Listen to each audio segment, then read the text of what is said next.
On this episode of Tommy's Tune-Ups, we're going to put together the Recoil pull starter for an FL250. So, got a bunch of these parts, all on eBay, Odyssey FL250. Joe over there, he really helped me out, but a bunch of these had to come from other different places. I wish I could have found this new old stock, but it's still in pretty good shape. The threads are nice. I think somebody's tried to clean it up before, but I found it. It wasn't $700 like some of the other ones that are listed on there, so I'll live with that.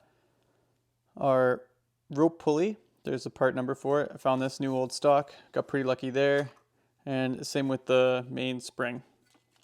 There's also two other little springs that come in for the friction plate. One of them returns the friction plate itself to cover the dogs, and the other one just keeps tension on the overall unit. We also got a bit of grease in our manual here. It shows us that when we're putting it back together or doing an overhaul, it wants us to grease a couple spots. So we'll grease that up, so hopefully we never have to take it apart again. A good first start on this would be with the rope. It's got to be fed in through a small little hole on the inside of the recoil pulley here. So that's where the knot has to go through, is down in there. If you look at the bottom of the page here, it does show you how to do the knot, and then when you pull it tight, it looks something like this. This is probably the only time I'd tell you to push a rope and actually be serious. You want to use a little pick, and just kind of stuff the rope through there.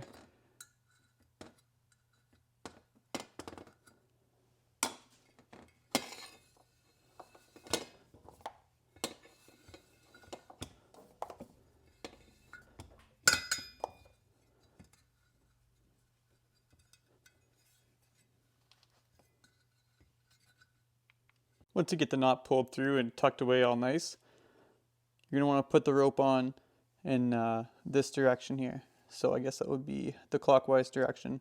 Just make sure you line it up with the picture and that your dogs are facing the same way. Once your rope is on, you're going to want to have a little bit of a tail left over to feed through. You don't want to cut your rope too short. This one's a 6-foot rope, so I tried to fit as much on there as I can. And then after I get this main spring put in here, I will put this on top, and then when I pull it out, it will engage the spring, and I'll just trim the tail end instead of trying to put this all together and hold tension on the spring. The grease I used, it's just a good multi-purpose EP2 grease. Put a little bit on where the spring's going to rest on the inside, and on the shoulders there for where the other top springs touch as well. So again, referring to our manual here, we want to make sure that we have the housing in the right orientation and the spring going in the right direction. So this spring hooks on the top and comes around, so this one has to go the same way.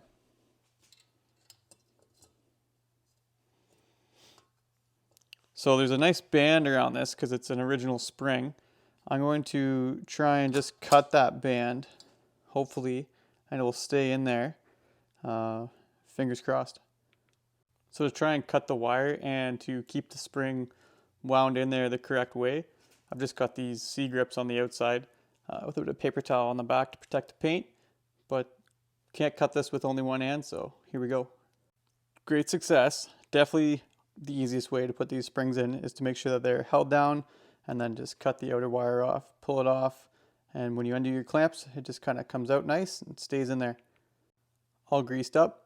Didn't want to get carried away, but just a bit of grease on top of the spring will help it. It'll work through there as it goes around and around throughout its life. After a little bit of finagling, I finally got this set in there.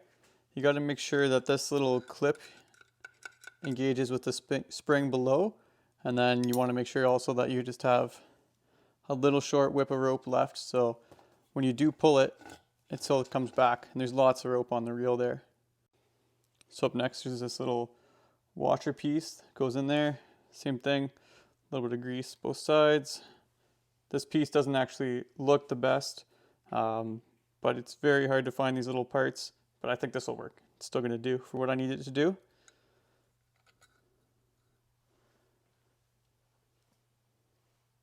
Next we got another spring, put a little grease on there as well. Some on the top.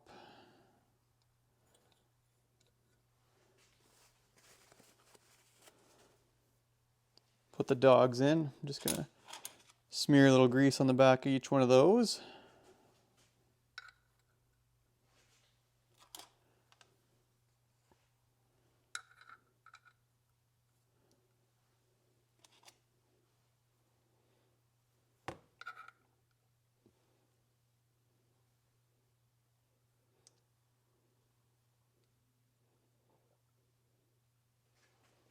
Hopefully that should be good there.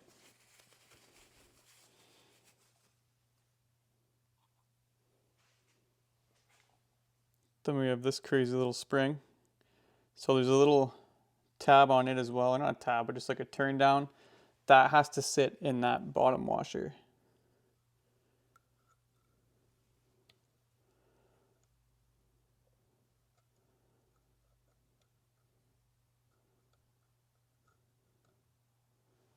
Stay.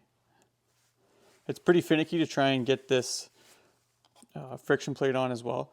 You got to line up the top of that spring that we just put on through those slots because it covers the openings. Might as well throw a little grease on here too.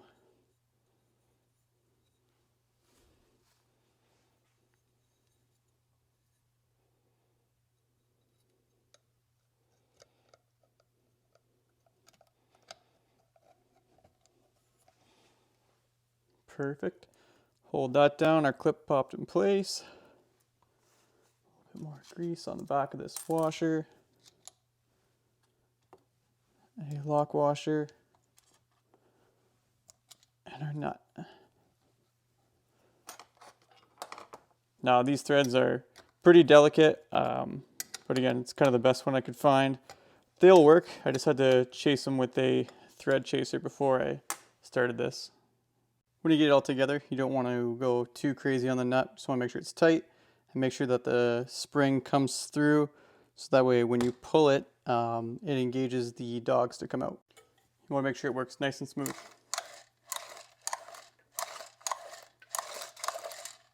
And because our rope is long, we still have this tail.